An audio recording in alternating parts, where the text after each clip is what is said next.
Siriko wakubaweereza nga nammwe abapya babeera bakatweyungako ku Viki Exclusive ne Wonder Boy bwe mutakowa ku subscribinga boba wakeyunga ku channel zaffe zino. Thank you so much. Nabagambye ngenda kubaera nga mbasunsulira ba TikTokers bano. Brisher Kash mwasooka ne mubimanya bwe yasooka n'ata Allan Cruz oluvannyuma n'akomawo eri Allan Cruz n'amwetondera era ne batandika okutambuza obulamu bupya era bujja.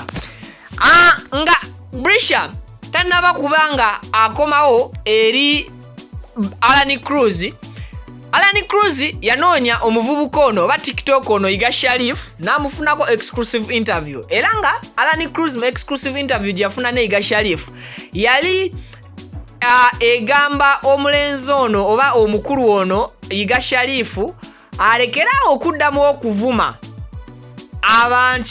abantu era nakuba ekirayiro mu maaso ga kamera ku Cruz exclusive butereevu nakkiriza nti tagenda kuddamu kuvuma muntu yenna era agonze katandika okukyusa content we engeri gy'abadde amukola koffe weewaawo mbitwala mpola ne ka speed nakasaze subscribing abo bampya ku Wonder Boy UG ne Viki Exclusive.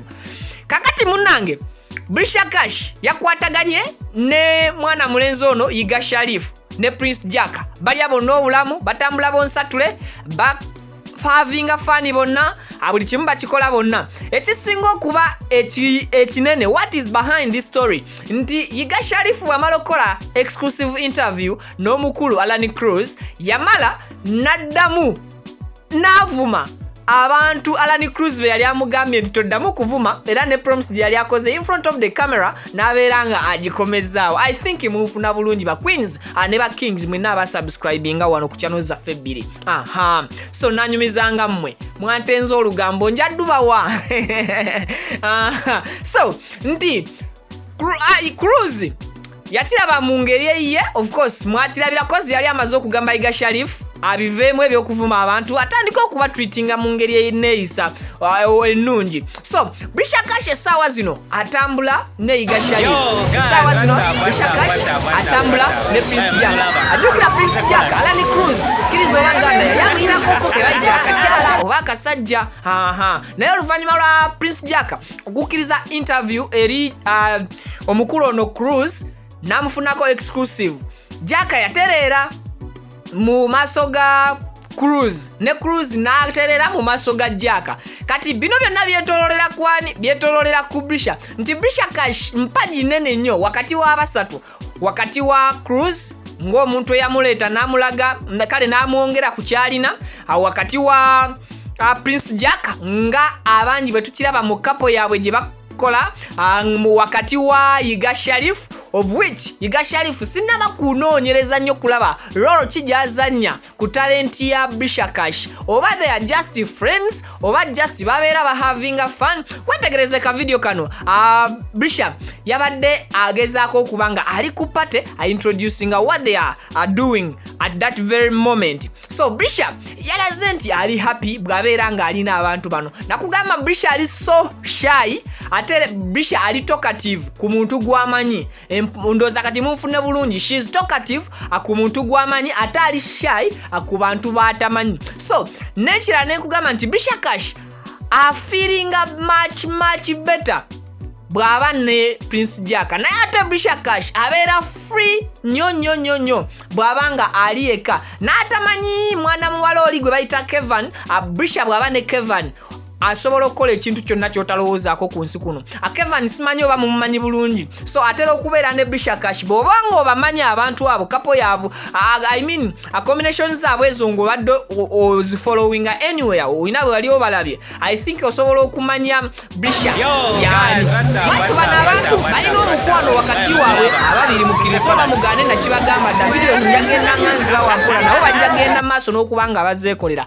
Era leeta ffeffe nnyini wano ku Viki Exclusive ne Wonder Boy UG atujja kuprovinga feka nti ddala kituufu Brisher Kash ne Prince Jaka ekibagatta kinene. Kale mukwano kansooke nkusabe okusubscribinga ku Wonder Boy UG bw'oba tosubscribingangako then ne ku Viki Exclusive bwe already wa subscribinga da ku Wonder Boy UG nkusaba mbwombefu subscribing ne ku Viki Exclusive.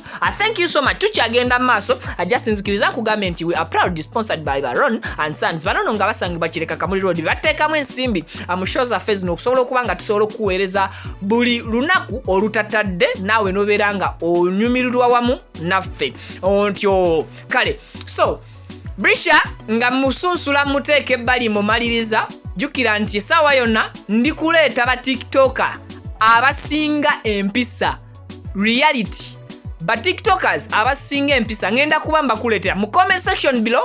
Njagala onteremu ebibuuzo byonna oba kiki wandyagadde okumanya ku ba tiktokers bano yenna TikTok gwe manyi ne gwe simanyi nze I do research before nga sinnabakola ku analyzing nsonga mu maaso gamwe. Following ako ku Vika exclusive anywhere Instagram, Twitter, Facebook, Instagram and Facebook. Sign out. Buli yenna ali eyo okujja okwegulira akuuma kuba kaakati nze sindise ssente zange olwaleero era akuuma kaakano kantuuseeko nkafunye okuva mu Balon and Sons ekireka Kamuli Road.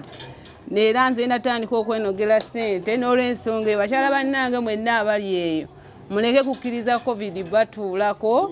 Njagala mugende musindike busindisi ssente deliverance akuuma nga kakutuukako deliverance yaba Ronald Sons. Tulina ekika ky'emberenge oba seeds ezisiikibwamu popcorn. Popcorn oyo mulungi, manyisi nti buli popcorn abwatuka. Kati bali antisanizi twasala tuti bakasumazi bafuna obuzibu okufuna ekika ky'emberenge ezizibwatuka obulungi. Kati popcorn oyo wali ku office abwatuka obulungi. Gwe kola order yo eyetaze emberenge ezo ne akuumako tujja tubikutuusaako wona woli. Ne balonna nisanize ekireka bayinza kuma akasika popcorn sika amasanyalaze weyambisa matuma ndagasigiri.